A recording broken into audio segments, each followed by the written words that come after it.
What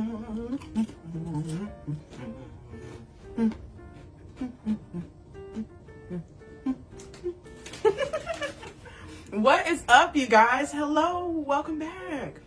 Thank you for joining us for another episode of The Reading Spot. We're so glad you're here. We're glad to have you. We hope that you had a good day today.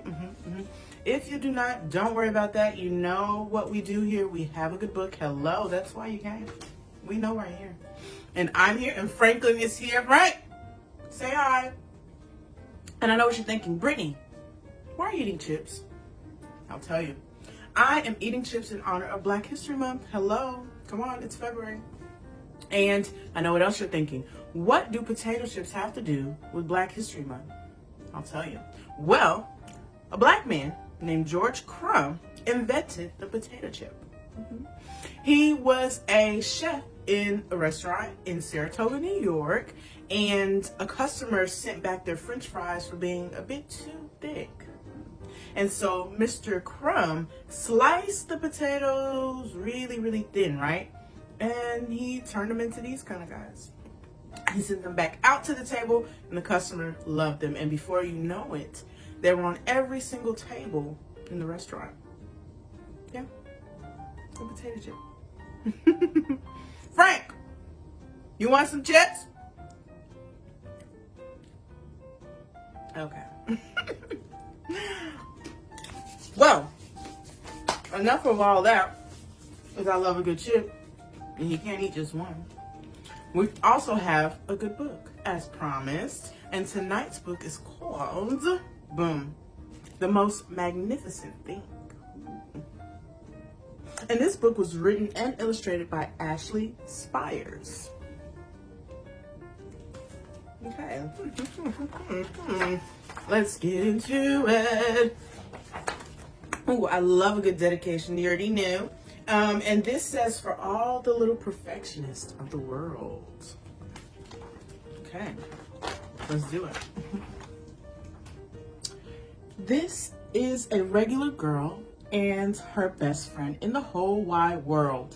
They do all kinds of things together. They race, they eat, they explore, they relax. She makes things, he unmakes things. One day, the girl has a wonderful idea. She is going to make the most magnificent thing. She knows just how it will look. She knows just how it will work.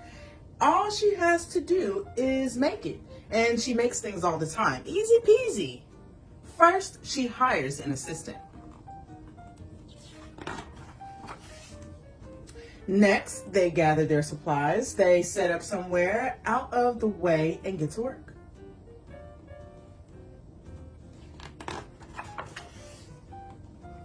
The girl tinkers and hammers and measures while her assistant pounces and growls and chews. When she's finished, she steps back to admire her work. She walks around one side. Her assistant examines the other side. It doesn't look right. Her assistant picks it up and gives it a shake. It doesn't feel right either. They are shocked to discover that the thing isn't magnificent or good. It isn't even kind of sort of okay. It is all wrong. The girl tosses it aside and gives it another go. She smooths and wrenches and fiddles. Her assistant circles and tugs and wags. When she is finished, she stands up and takes a long look at it. Her assistant gives it a nudge with its paw. The thing is still wrong. She decides to try again. The girl saws and glues and adjusts. She stands and examines and stares. She twists and tweaks and fastens. She fixes and straightens and studies. She tries all different ways to make it better. She makes it square, she makes it round, she gives it legs, she adds antenna, she makes it fuzzy, she makes it long, short, rough, smooth, big, small. One even smells like of stinky cheese, but none of them are magnificent. Her hard work attracts a few admirers, but they don't understand They can't see the magnificent thing that she has in her mind. She gets mad. The angrier she gets, the faster she works. She smashes pieces into shapes. She jams parts together. She pummels the little bits in. Her hands feel too big to work, and her brain is too full of all the not right things. If only the thing would just work. Crunch! The pain starts in her finger. It rushes up to her brain and she explodes. It is not her finest moment.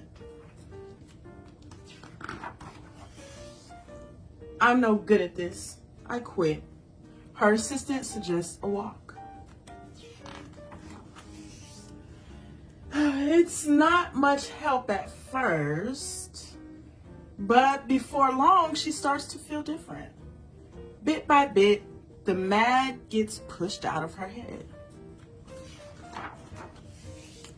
As they stroll along, she comes across the first wrong thing she made.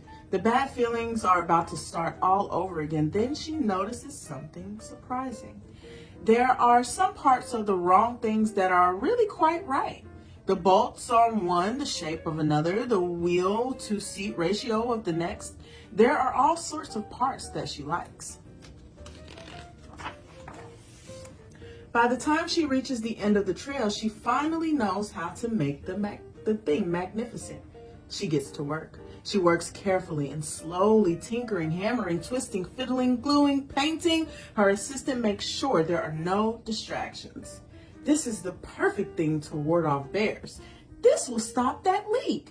This one's all wet. The afternoon fades into evening. Finally, she finishes. She alerts her assistant. The pair take a good long look. It leans a little to the left, and it's a bit heavier than expected. The color could use a bit of work too, but it's just what she wanted. They climb aboard and take it for a spin. They are not disappointed. It really is the most magnificent thing. And that is the end of our book. Okay. Yes, I really like this book. You know why? Because it has a couple of things in it. The first thing is that beauty is in the eye of the beholder. Something that you think might not be so great might be magnificent to someone else. Also, you know, hard work sometimes means that you have to take a second to breathe and pause and take a walk and rethink and regroup. And that's the best way kind of to deal with our feelings and to problem solve, is kind of to step away from those things sometimes and get out of them and take that space to breathe, because your reaction when you're angry and you're mad it never comes out good. It doesn't help the situation. So it's important to pause. Know the power of pause. Yes, so I really, really, really like this one because some of the things that she thought were no good at all were extremely helpful to someone else. So yeah. Okay, tell me what you thought about that book. Tell me what you thought about our Black History fact. And let us know. We'd love to hear from you. Also, Franklin still has her email address. It's right up here. So don't be afraid to send Franklin an email. If you have a question, if you have a problem, ask Franklin. She's got nothing to do all day. She wants to know. Right? Yes. Okay. All right, you guys, that is all the time that we have for tonight. I'm so happy that you joined us here yet again for another good book on the episode of The Reading Spot. Yes. And don't forget to come back here tomorrow night again for yet another good book. And I'm going to go because I got plenty of chips to eat.